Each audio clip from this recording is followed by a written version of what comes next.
Alright people, don't forget to subscribe and hit the bell notification. That way you'll know when I upload the next video and you'll be supporting my channel. Follow me on Twitter.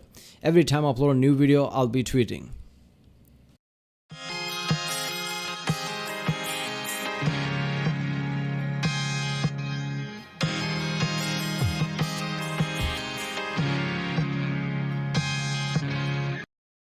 Ladies and gents, this is UX and this is The Emperor of Man 2, Heresy The Imperium, Warhammer 40,000 lore by the channel Lutin09, part 2 I guess. I did the part 1 yesterday. If you didn't watch that because you didn't get notification or something, you know, check out the playlist I guess, the Warhammer 40k playlist in the cards. It's all there I guess. I love my Warhammer 40k reactions because I really look forward to those basically because I love this universe. It's not just about reaction. The reaction is just an excuse for me to watch more of it.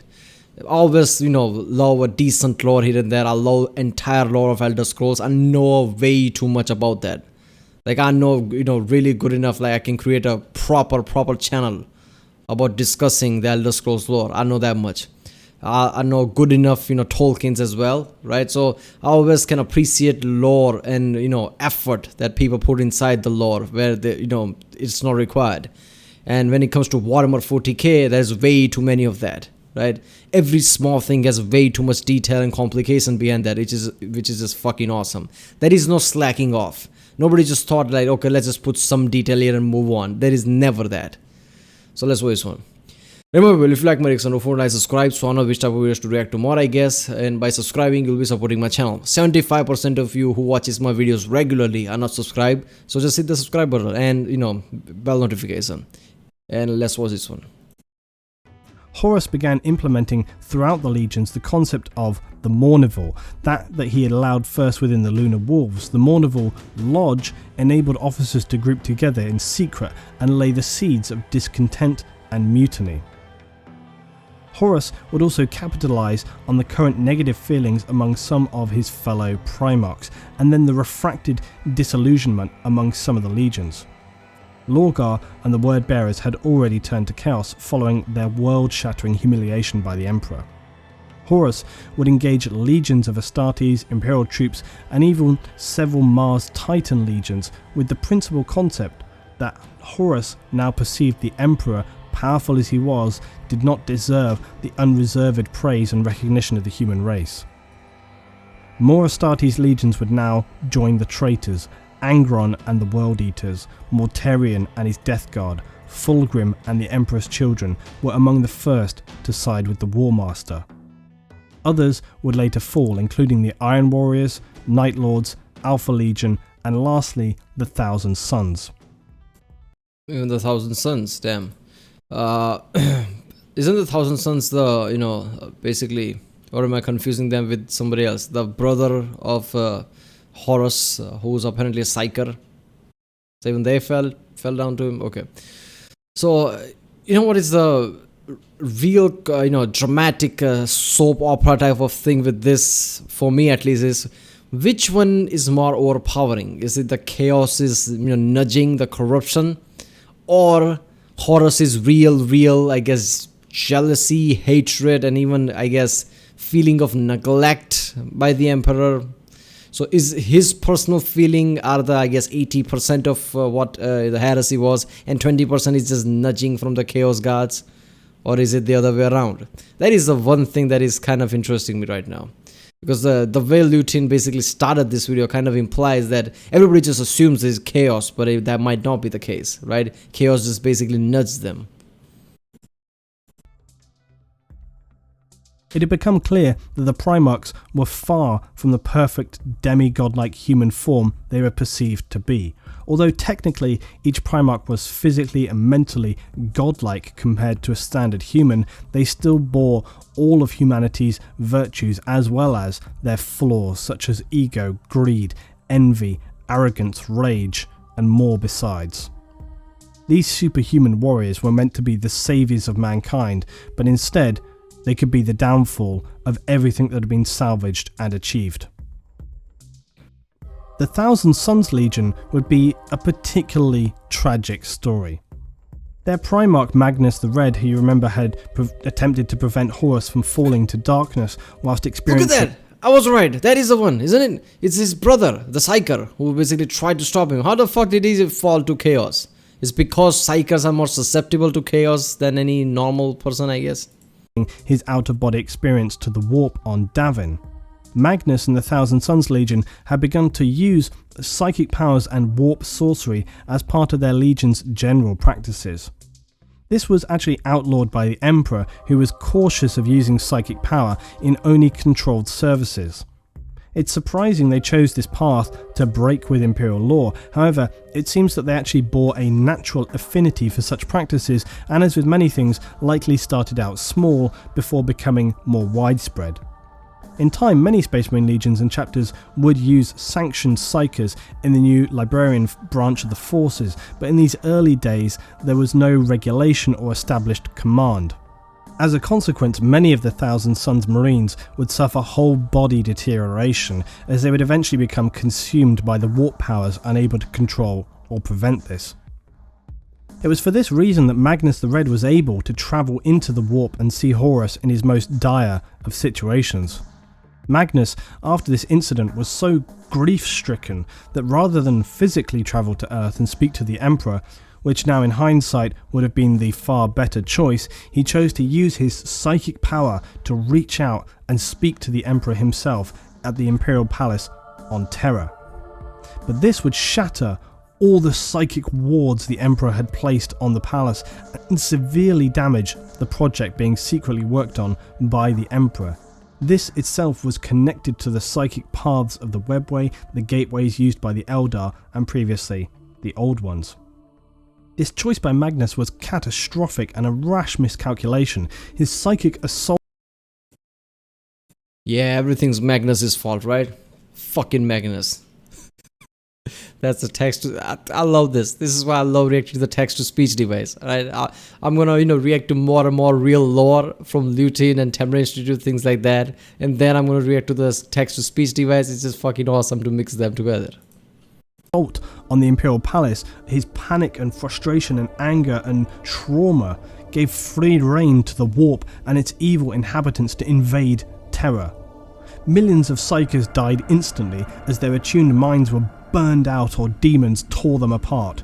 Warp storms consumed entire settlements, shockwaves flattened structures around the world. Having strictly outlawed Magnus's use of sorcery and refusing to believe that Horus, his most trusted son, would betray him, the Emperor concluded wrongly for the traitor to be Magnus and the Thousand Sons.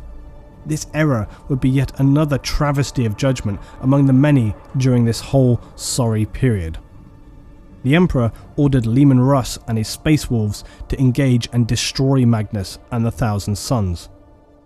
But Magnus, now defeated physically and mentally, cast out by his father, they were turned away from the Imperium and into traps to entice them into the darkness of chaos. Horus was all too aware that there were some Primarchs and Legions too loyalist to ever be persuaded away from the Imperium, such as the Imperial Fists, Ultramarines, Blood and Dark Angels. Yeah. Oh my god. So this is how it happened. How fucked up that is, man.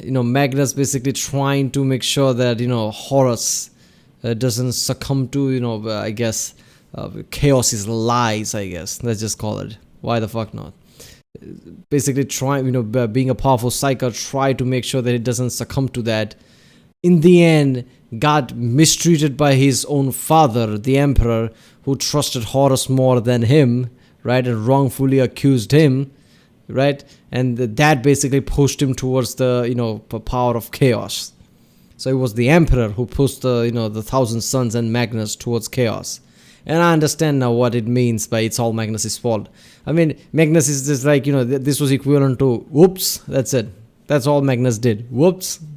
And that all fucked it up. I kind of understand like how it's Magnus's fault, right? Because that's just unprofessional. How could you call yourself Primarch and make that kind of a fucking mistake? Of course, everybody's like, God damn it, Magnus, you ruined everything. I had defenses and everything. Come on. Horus would instead send these legions far away to the far reaches of the Empire on missions designed to keep them busy, while the traitors would descend on Earth to destroy the Imperium and most critically the Emperor himself. As we outlined earlier, there would now take place many events which would lead some further astray and for the Emperor to become more aware that something was extremely wrong in the Imperium. These can be covered in more detail later. Magnus of the Thousand Suns was for the Emperor, as far as he was aware, a lone corrupter, distorted by his unlicensed use of the warp. This, of course, was sadly the extreme opposite of the actual situation, but the extreme destruction and loss of life on Earth after it had been contained, as well as the damage to the Emperor's ongoing Gateway project, would be enough to cloud his judgment. That's the problem with the Emperor, right? This is why I think Emperor is not strong, let's just say. I mean, obviously he's strong, that, the way he's strong, but he's not strong because he doesn't trust people, that he should. He created these Primarchs, this powerful being that are nearly as powerful as the Emperor, right? And then he doesn't trust them. He thinks Magnus's use of the warp basically makes him weaker against the chaos. The chaos would manipulate them. Knowing that he's a Primarch, so he's really stronger when it comes to being a Psyker. If he can't beat the, basically warp and, forces of chaos, how do Grey Knights have any chance? Because I'm pretty sure Magnus would be much powerful Psyker than any of the Grey Knights. He's a fucking Primarch. Every skill the Primarchs have, they excel at it. And this guy being a Psyker, he would be really powerful Psyker. But Emperor thinks that he can be, I guess, corrupted by chaos easily just because he uses the warp in that way. He doesn't trust Magnus. He never stopped to think like maybe, Magnus being corrupted like that. Wait a minute, he's a Primarch, he's powerful. He's one of my sons. He can't just become, that weak or that chaos can corrupt him like that. There's more to this. Maybe I should, investigate. Maybe I should see if Horus has anything to do with it. I don't believe it. Horus is my favorite son, but still I need to investigate further rather than just, basically decide that it's all Magnus's fault. That's the problem with, the Emperor. Emperor basically doesn't trust here and there and makes a really bad judgment calls. Horus, though, would now move up to expand upon the early seeds of betrayal in the following campaigns of the Isstvan system. Horus would order the virus bombing of Isstvan III, a planet that had declared itself separate from the Imperium. Many loyalist marines from traitor legions were actually planetside when Horus and the orbital navy performed exterminatus on the planet, killing all 12 billion inhabitants, including the space marines from multiple legions. Horus watched from orbit, declaring, "Let the galaxy burn." That's just fucking grim, man. The virus bombs laid waste to the planet, devouring any organic material they encountered, disintegrating humans and seeping into the suits and armor of any Astartes. 12 billion. The storms of the virus raged until the planet was nothing more than a barren desert. The few remaining loyalist space marines would eventually be butchered by their brothers until Horus ordered an orbital bombardment until nothing remained alive on the surface of Isstvan III. Enter Captain Garrow of the 7th Company Death Guard Legion. Nathaniel Garrow is one of my favourite heroes of the Horus Heresy and perhaps all of the Warhammer 40,000 universe, namely because he was fundamentally responsible for saving the Imperium. His unwavering loyalty and strength of character, which apparently went beyond even some of the Primarchs. He is also a legendary character of the age because of what he would become later after the period of heresy, but again, that is another story. Garrow bore witness to the massacre on Isstvan III and was quick to understand the real horror not only of this specific event but what was happening at large. Realising that he would have to escape not only the fleet of the War Master, the sons of Horus, previously the Lunar Wolves, and the Emperor's children, but also his own legion, they would make a warp jump aboard an old fleet ship, the Eisenstein. Without having time to chart its route or destination... I'm sorry, this guy's already way too cool, right? Trying to, time jump like it's some kind of Star Trek episode or something like that. Trying to escape, trying to make a jump with a rusty old ship. that concept alone makes him really cool. This left them then marooned, as well as being subject to multiple attacks from the warp by the dark forces of chaos and the specific deity Nurgle, who had corrupted and mutated his own Death Guard legion. Despite all this, they survived and proceeded to detonate their ship's core in the vain hope of attracting a ship to come and rescue them. Luckily for the crew, they succeeded, and the vessel approaching turned out to be an Imperial Fists Astartes barge containing none other than the Primarch Rogol Dorn himself. Trying to convince Dorn of Horus and the other legions' betrayal, though, was a near impossible task. The suggestion sent him into such a fit of rage he nearly executed Garrow on the spot, and would have been doomed to failure were it not for the Remembrancers.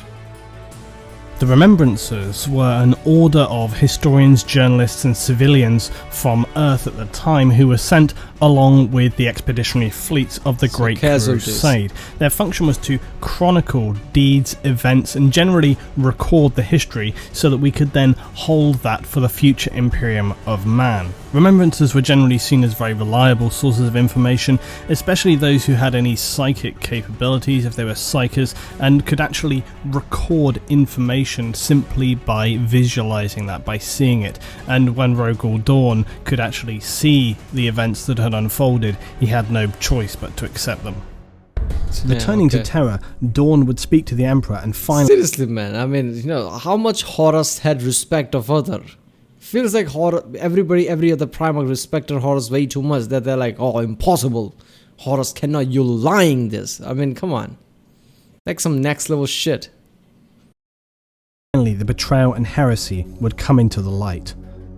Garrow, though, in immense frustration, despite all his efforts, was not able to speak to the Emperor himself, but was stationed on the lunar colony along with the remaining loyalist Death Guard and Imperial Navy crew of the Eisenstein. The Imperial forces on Earth considered their presence too dangerous to allow them to roam freely. Horus Lupercal had now extinguished the last shreds of loyalty from the 3 legions under his command, who were now complete in their misguided transition to chaos. Why does his face always look like this? Like, as soon as he got corrupted by chaos, it literally visually looked like that? Or is that some exaggeration that people use? Because if that thing is coming towards me like, ah, fuck me. He's a Primarch and now he looks like this. I mean, there's a real question to me that, are the Chaos Primarchs more powerful than your normal Primarchs because they have Chaos nudging them, I guess. But normal Primarchs have Emperor nudging them, right? But Emperor is weak now. I don't know. So, Primarchs being Primarchs, but now, looking like this, like, it's like they are on Chaos steroid or something. His next target in the campaign was Istvan V. Here, he would establish a command post and reinforce his position. The Emperor, now in a fit of despair and rage at the actions of Horus, commanded 7 legions of Astartes to attack and subdue the traitors, and subsequently return them to Terra to face their actions. However, unbeknownst to the Emperor, at least half of these legions had already been deceived and strayed from loyalty to the Imperium. They had not yet made their stance clear, but represented a dangerous deception to the Imperium. The first wave of attacks to Istvan V were carried out by the Loyalist legions, the Salamanders, the Raven Guard and the Iron Hands. Horus had already been passed information of their landing sites, and this would cost them horrific losses at this initial contact. Worse would come though. The 4 remaining legions to attack were no longer loyal to the Imperium. The Night Lords, Word Bearers, Iron Warriors and Alpha Legion descended to attack in a brutal combined assault, slaughtering the remnants of the 3 Imperial Legions. This is why I always, get confused, like how the fuck Horus and his Chaos Primarchs fuck Emperor up so bad that he's on the throne nearly dead. I think the element of surprise basically played a part in that. Because if Emperor knew exactly who's backstabbing him, right, every single one of them, all the Primarchs, I guess he could have strategized in a way or, fought back in a way that he would have easily won, I guess. Even if their Primarchs are really powerful, he's a fucking Emperor, right? He's definitely much powerful than all the Primarchs. But I guess the, Primarchs being very close to powerful as Emperor, all them and basically element of surprise and backstabbing probably fuck him up. This event would be known from here on as the Istvan V Drop Site Massacre. Things looked dark for the Imperium. the strongest legions were still tasked to the fringes of the galaxy, and there seemed little to stand between Horus and his now 7-strong fleet of Astartes legions.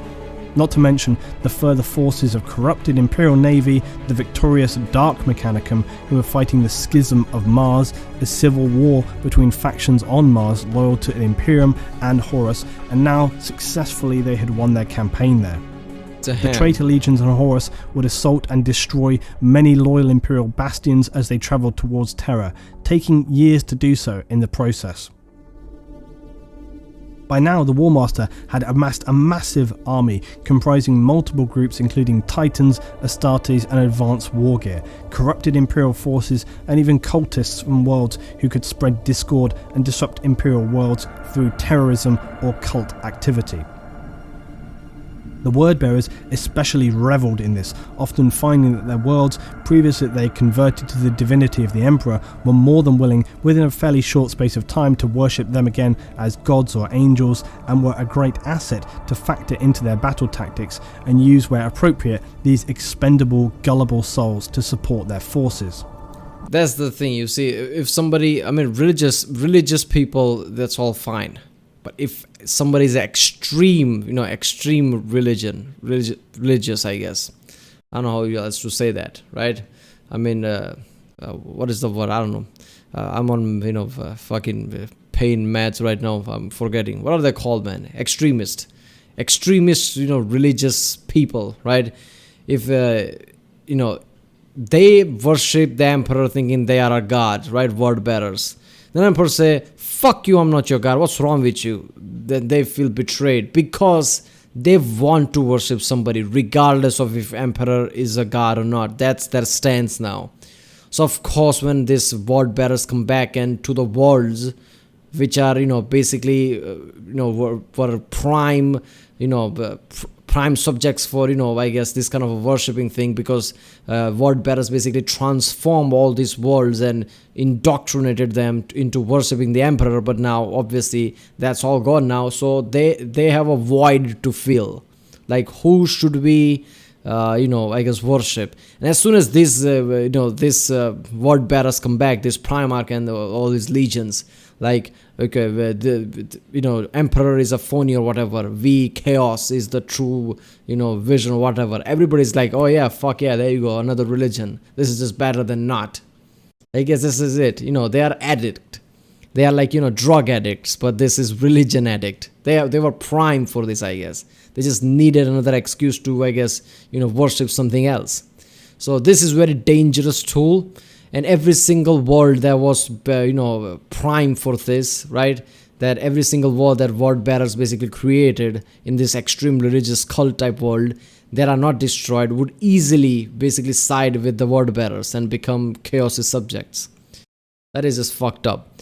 Man, this is really strong. So, so far, right, throughout the history, only thing that came ever close to, kicking Emperor's ass is that his own sons were kind of corrupted by Chaos, nudged by the Chaos, even though there was already a rift that was growing, because Emperor might be a great warrior, great all around, but might not be so great of a parent, I guess. And to that, I think he didn't see himself as a parent, because he created all this Primarch from him. He didn't, I guess, birth him conventionally, right? He used his DNA. So I think he just see them as, another part of his plan or something, rather than being, oh, these are my sons or things like that. I don't know. So maybe that's why that could explain the way he treated Primarchs with the neglect.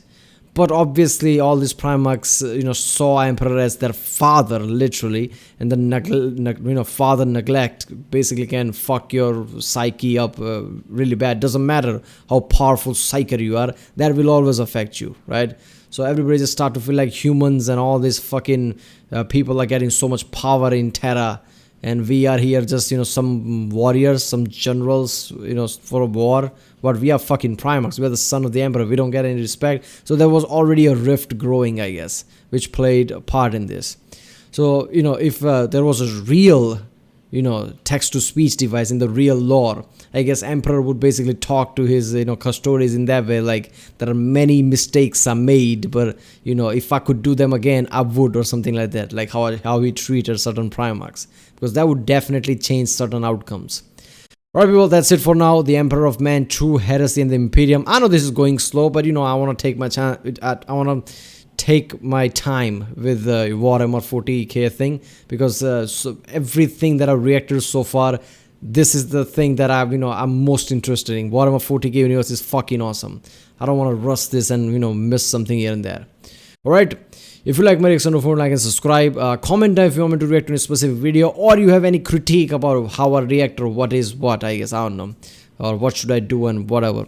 And check out the Rick Sunday, there's a link in the description. Check out the cast or playlists like Warhammer 40k playlist, Internet Historian, History, CGP Grade, things like that. Yeah, I'll see you next time.